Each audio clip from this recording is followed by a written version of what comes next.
Hi everyone, good morning. If you're not anybody subscribe my channel, please subscribe my channel. Today I will take another topic, asepsis. Already we know about this topic, so it is a infection control.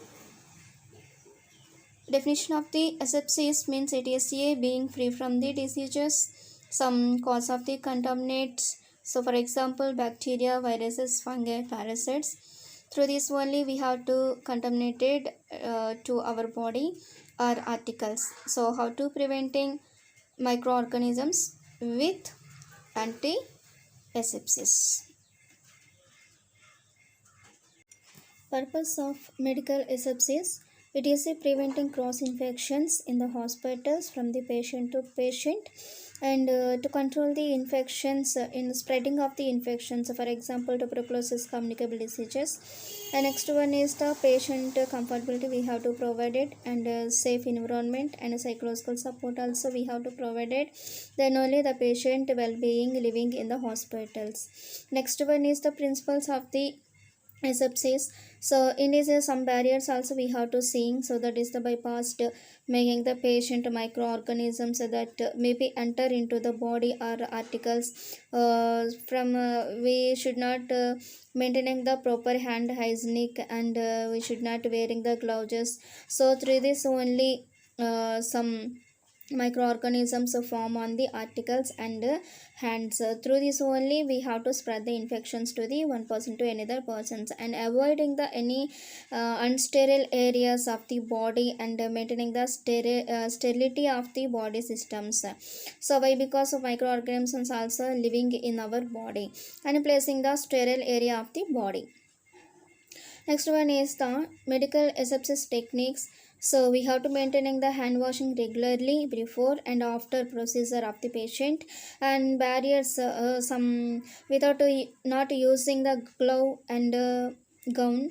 By this when we are not using this, then automatically we have to spreading the infections, and lack of the proper hygienic of the environmental hygiene. So through this only we have to spread the infections in the hospitals from the one place to another place, and one ward to another ward, and one article to another article. And next one is the uh, components of the asepsis. First we have to using the cleaning methods, and using the gloves, gown, mask, maybe handling the some linen also waste from the it is why we are handling the linens means it is the preventing the germs from the spreading.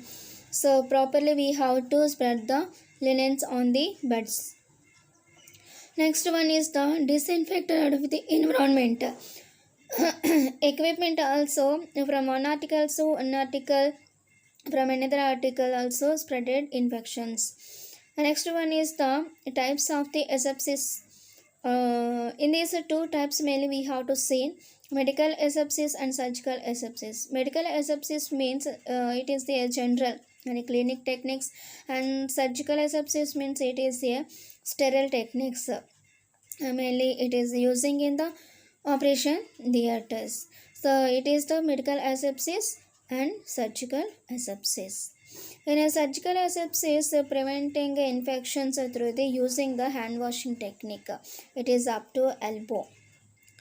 The next one is we have to using some daily routine care of the basic daily routine care in the hospitals, then only we have to break the infections in the medical generally. When we are providing the injection procedure or any cold compress, in this only we have to using the general asepsis. And surgical asepsis means it is the sterile technique, it is used to the prevent of the any infections in the environment. So means mainly in operation theaters, so many of the pathogens microorganisms spread from the articles or patient to anyone. So in this we have to using the surgical procedure technique. So thank you all, thank you, and subscribe my channel.